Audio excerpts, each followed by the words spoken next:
Hello, my name is Dave Rothman. I am Vice President of Four Lakes Task Force.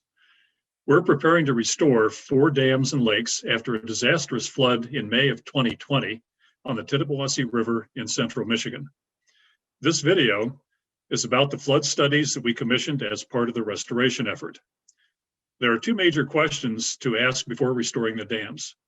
First, how should the dams be designed to make the dams safe from future floods?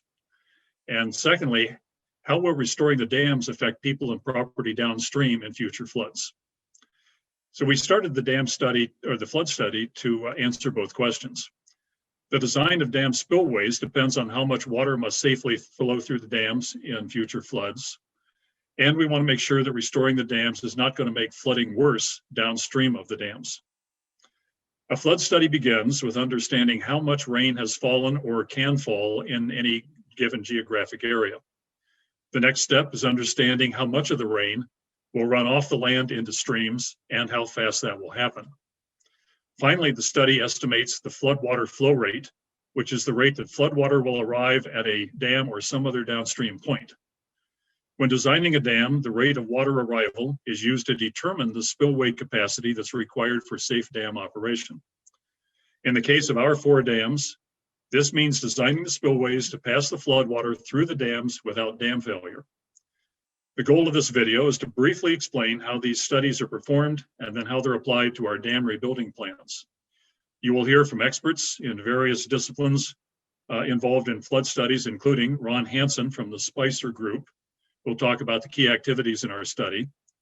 Bill Capel from Applied Weather Associates will talk about rainfall studies. Ellen Faulkner with Ayers Associates, who will talk about studies of runoff and flow of floodwaters downstream. Paul Drew from GEI Consultants will talk about the application of floodwater flow rates to dam design.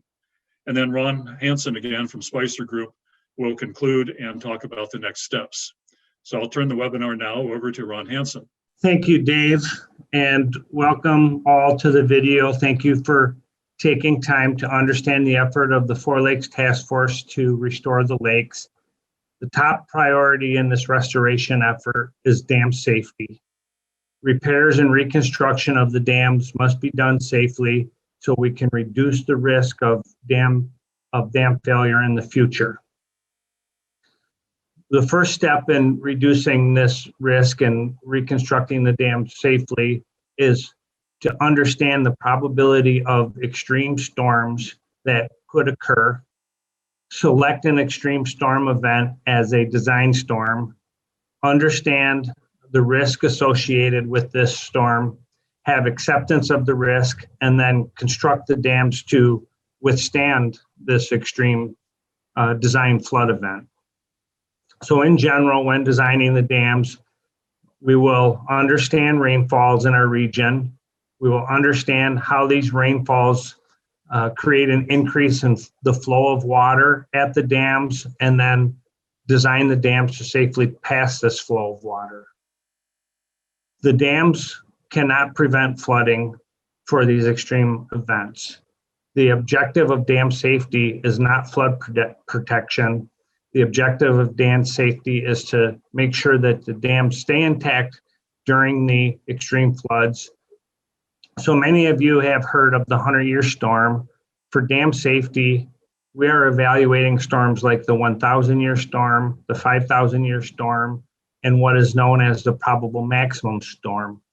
As we move forward with the video, you will hear about the probable maximum flood, probable maximum precipitation, the half of the probable maximum flood. So these are all different storm events that we're evaluating to select the proper storm event that matches the risk assessment. At the end of the day, selection of the storm event is evaluating risk. So we are studying to determine the amount of rainfall in the probable maximum storm. And we understand that the design storm will be for an event that's much larger than 100-year storm event. The design storm will have a very low probability of occurring. To accomplish this, engineers are developing hydrology and hydraulic models. The Four Lakes Task Force has compiled a team of experts that are establishing new regional benchmarks for rainfall, for hydrology, for hydraulics, and ultimately to design the dam.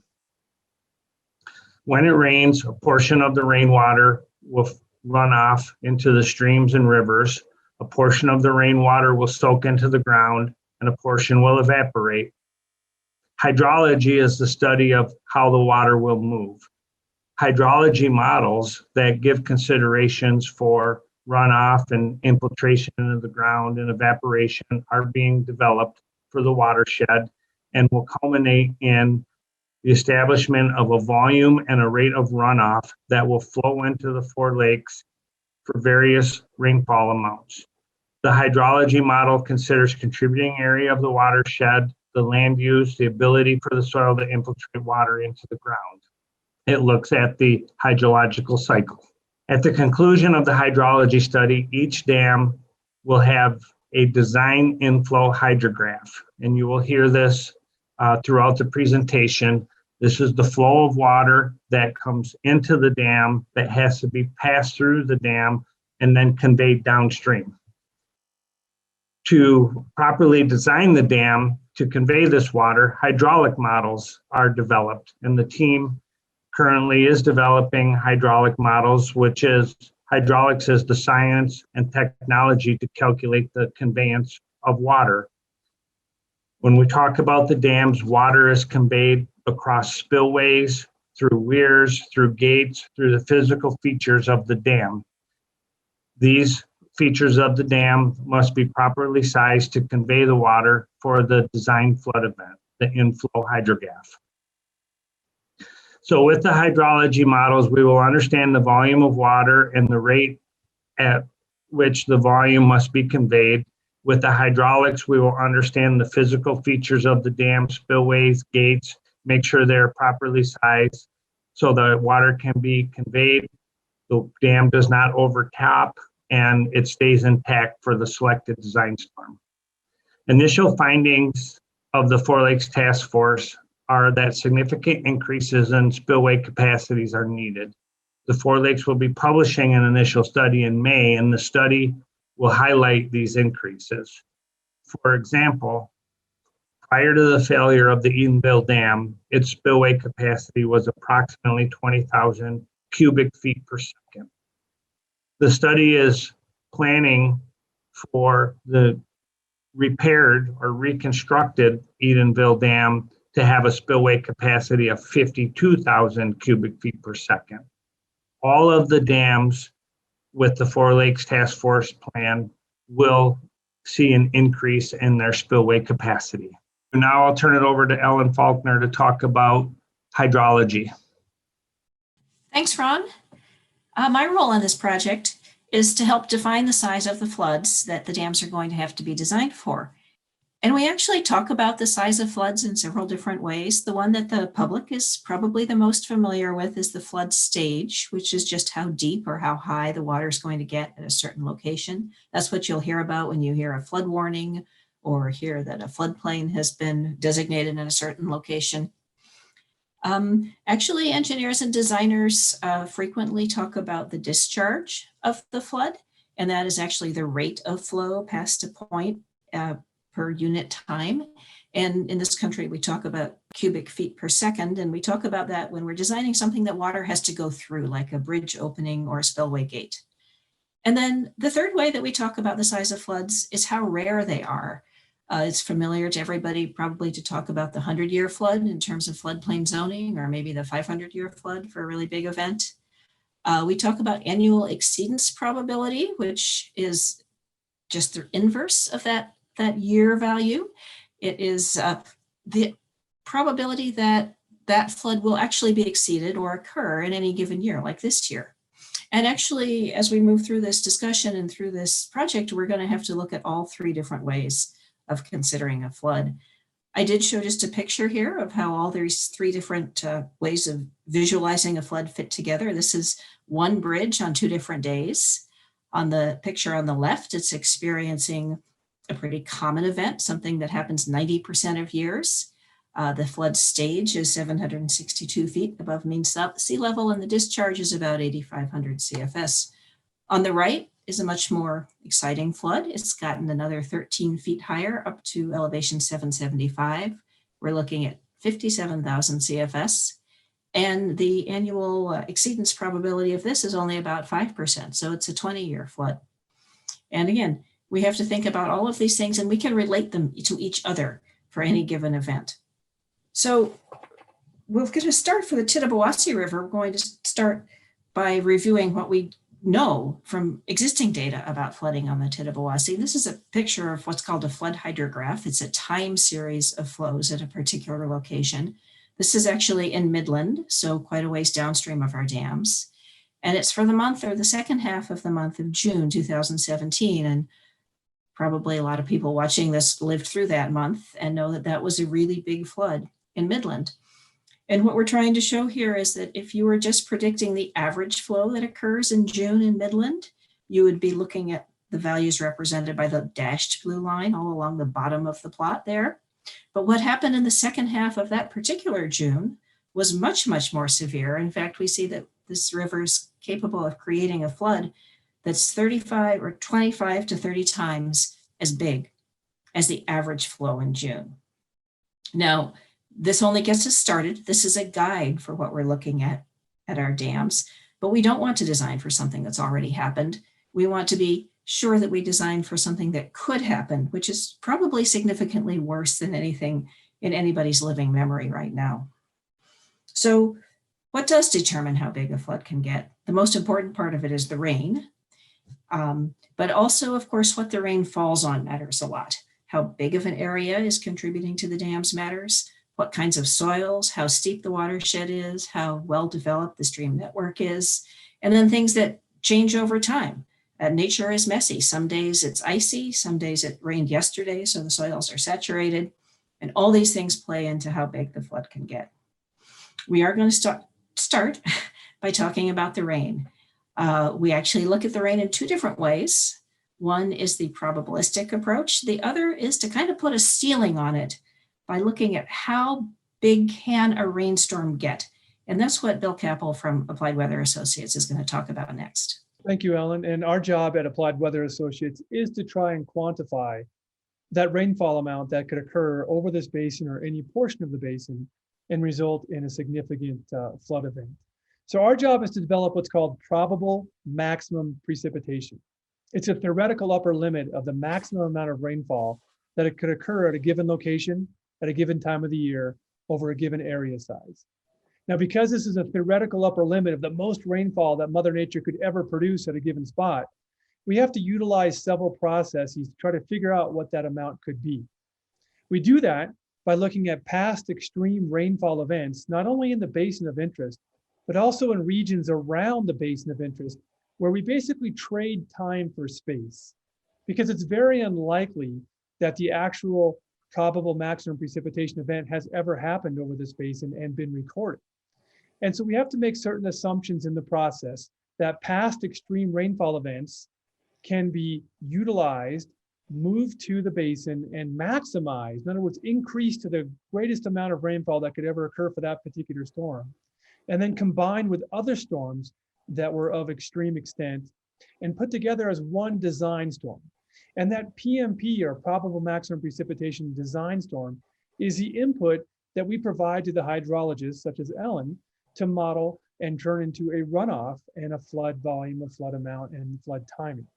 So our job is to identify the largest rainfall events that have ever occurred in this region, make them as big as Mother Nature could have made them, and then move them to our region of interest and put them in a way that the rainfall accumulates in time, space, and magnitude in a most perfect combination of events.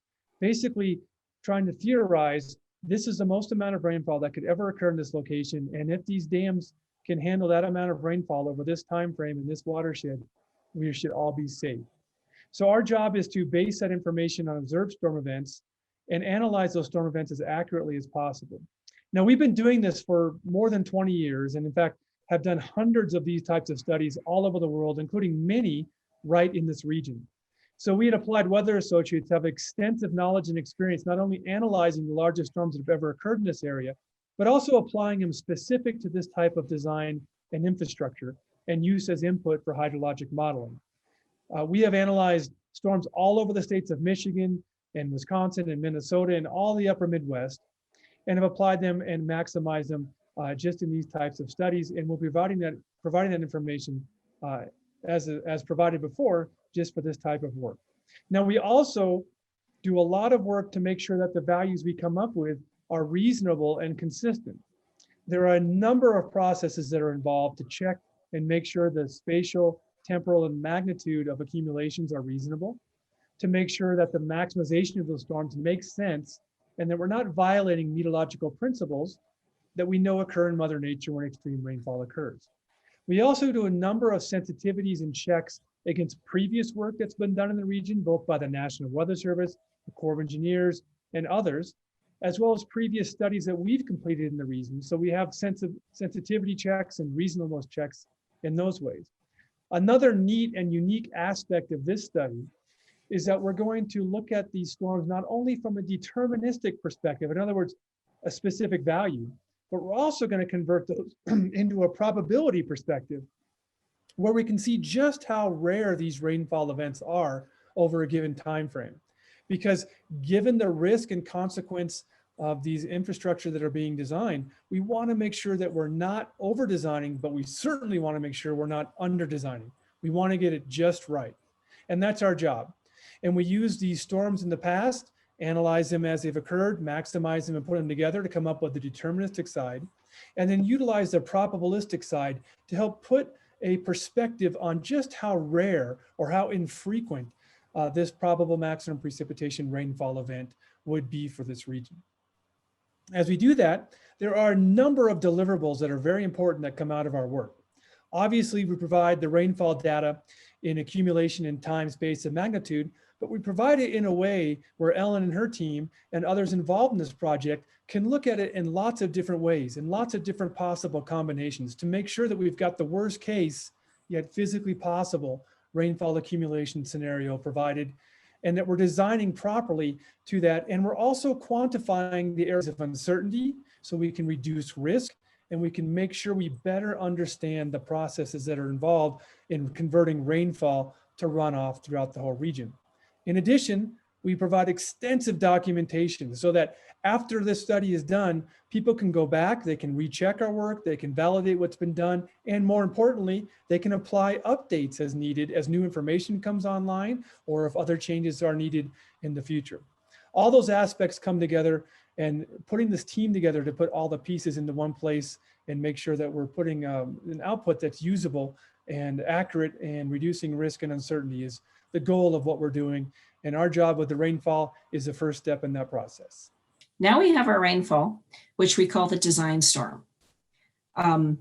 It may be a probable maximum event, as Bill talked about, and it may be a very rare event with a probability associated with it, like a 500 or 1,000-year rainstorm. But we're going to need to translate that storm into a flood at each dam. So we follow a well-established process. We use a computer model that was developed by the U.S. Army Corps of Engineers for this purpose, and it converts a time series of rainfall into a time series of flows at various locations along a river, in this case at each dam.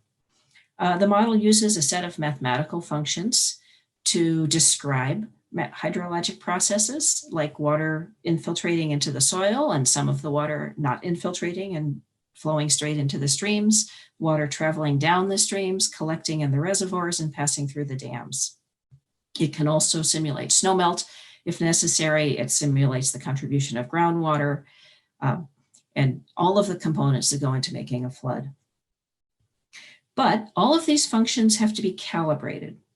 They're not ready to go for every single watershed without some testing and some adjusting. That means we have to take that model and we have to adjust it until we have confidence that it reproduces floods that we have seen that have been documented on our river at our dams. And we had been through that exercise a year ago. We thought we had a model that was well calibrated and that reproduced floods that had occurred in 2014 and 2017 on the Tittabawassee River. And then last May happened. And in looking at the events of last May, which did in fact produce a flood that was kind of bigger than we would have thought for the amount of rainfall that fell, we applied our model and we weren't entirely happy with how it was forecasting that particular flood. And so the process we're in the middle of now is going back and refining the information on the historic rain, the rain that could have, and the hydrologic response of that watershed. When we get that done, and when we have a model that we believe adequately reproduces all of the events that we've looked at, including last May's, then we'll have something that we can use to generate the design flood hydrographs that we're going to pass on to GEI to use in their design of the dam spillways. Great, thank you, Ellen. My name is Paul Drew. I'm a project manager and senior water resources engineer with GEI Consultants. And primary focus of what I've been doing on these projects are the hydrology and hydraulics for this flood study, as well as a senior engineer for the reconstruction of all of the Four Lake Task Force dams. As mentioned before, we have multiple goals as part of this flood study, and I'll go through the primary goals quickly and in detail. The site-specific PMP and PMF study discussed earlier by AWA and AIRS will define the flood inflow hydrographs for all of the projects that will need to provide spillway capacity to pass those large storms at each of the Four Lake Task Force dams. So to do this, we're going to develop a hydraulic computer model to establish flood elevations, both upstream and downstream of the dams, evaluate the existing spillway capacity at each of the projects prior to the May 2020 flood event that resulted in the failure of both Edenville and Sanford dams. And with that information, develop new proposed spillway configurations to safely pass these newly established design floods for the rehabilitation of Secord and Smallwood dams and the full reconstruction of Edenville and Sanford dams. And lastly, as part of this work, we'll establish flood inundation limits, both upstream and downstream of the dams at critical locations to identify who's at flood risk during these extreme flood events. So what we're proposing to do is what's called a risk-based approach to establish the design criteria or inflow design flood for each of the projects. Following the Edenville and Sanford dam failures, the Michigan Dam Safety Task Force was formed with the goal of independently reevaluating the Eagle Dam Safety Program and ultimately make recommendations for either updates or changes to the current Eagle Dam safety regulations. Their work culminated in a report that was submitted to the governor and the state legislature in late February of this year.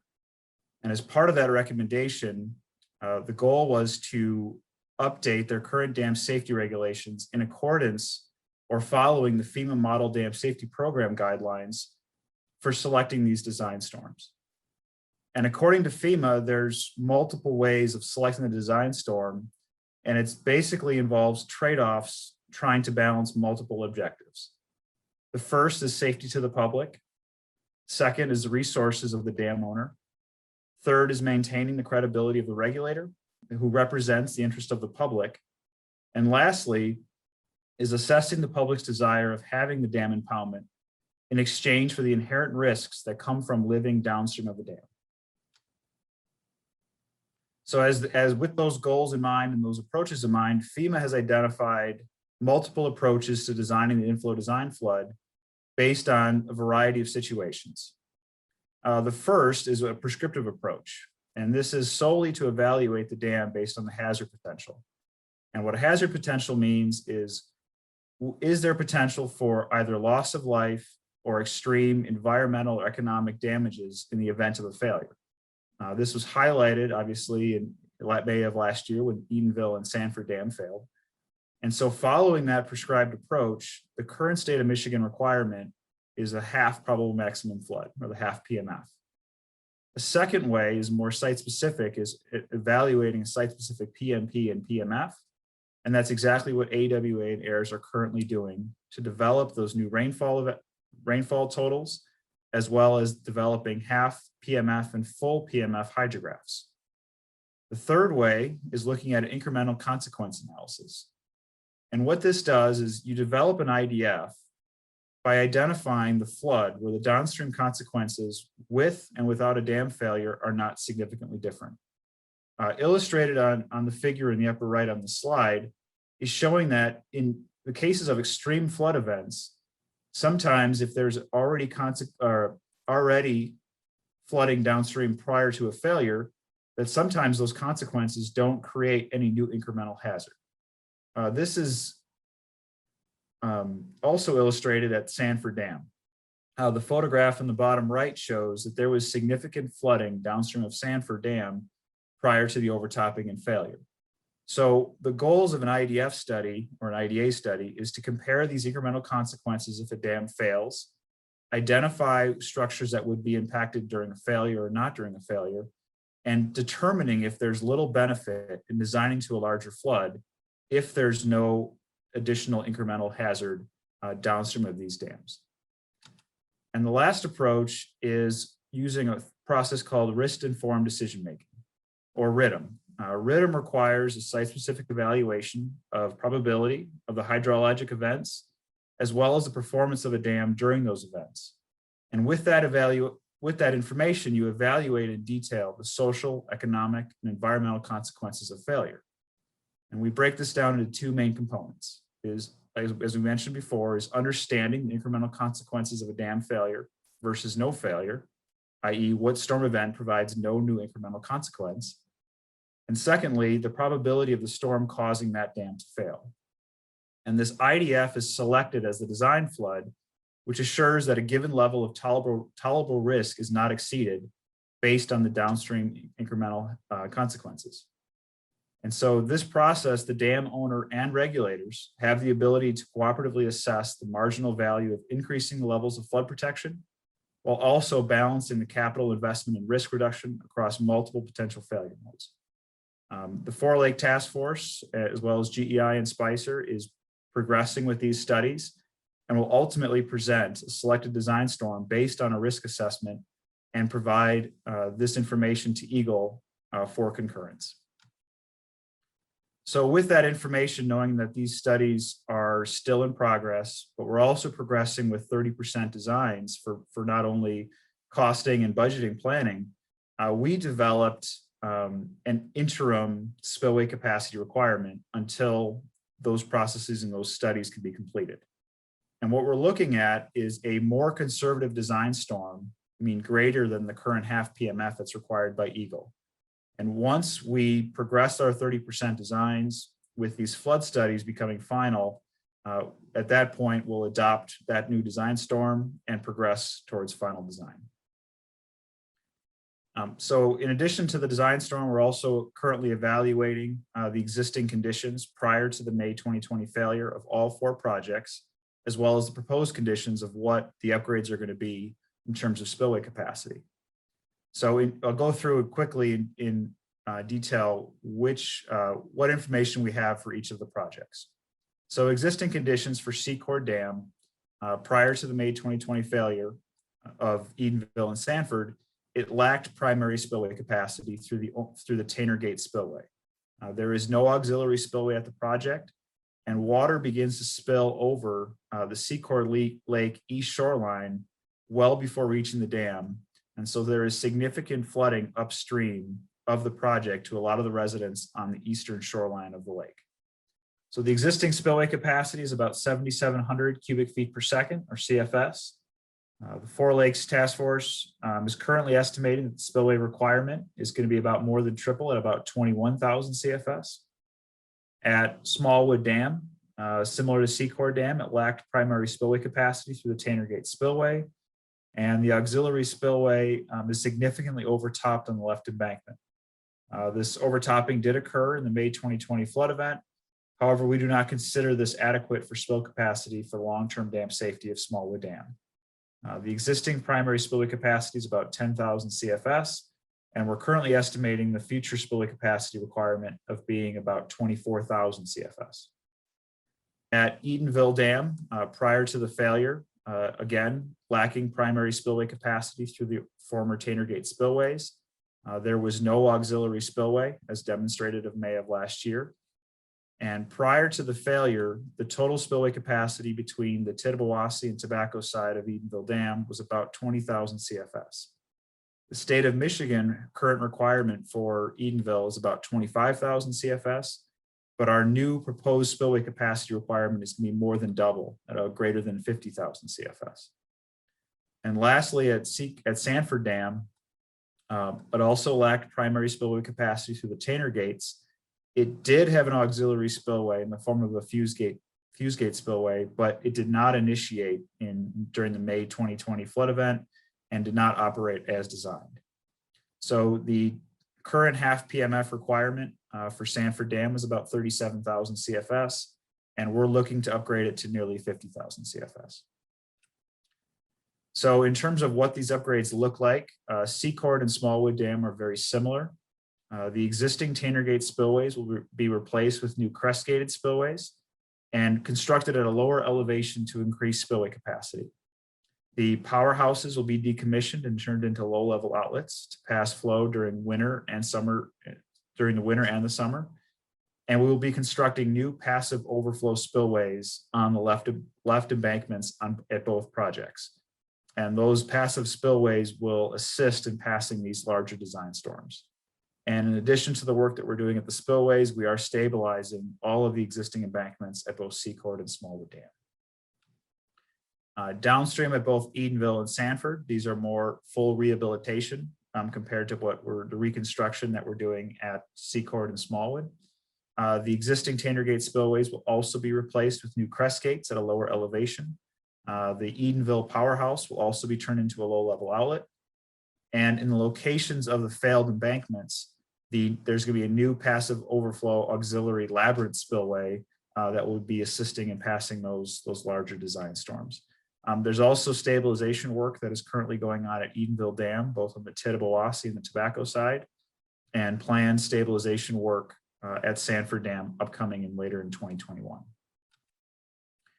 So the last thing that we did, we discussed, is also developing flood inundation maps, and these provide or basically illustrate the inundation limits at these critical locations upstream and downstream of all of these projects.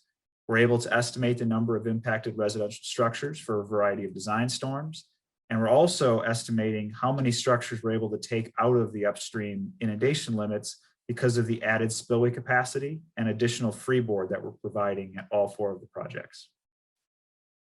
So like I said before, we're at the 30% design stage. Our next steps currently are finalizing the site-specific PMP and PMF studies, performing this risk-based approach to select and finalize the design storm using the techniques prescribed by FEMA, finalizing this flood study, and then eventually progressing towards final design of Secord and Smallwood first, followed by the final design of both Edenville and Sanford Dam. Thanks, Paul. And again, thank you for all of you for spending time to watch a video to understand the 4 Lakes Task Force efforts for restoring the lakes and reconstructing the dams and our focus on dam safety. To conclude, I want to review what the next steps are. In May, the 4 Lakes Task Force will be publishing the initial report. The report will include all of the information that you heard summarized in this video, along with information about estimated costs and estimated assessments and implementation timelines, discussions on funding.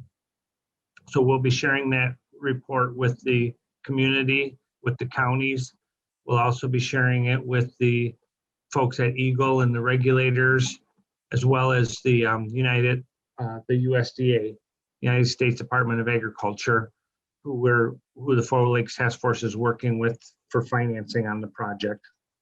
After the initial report is shared with the community, we will be working to finalize the hydrology and hydraulic study and finalize the inflow design storm flow rates.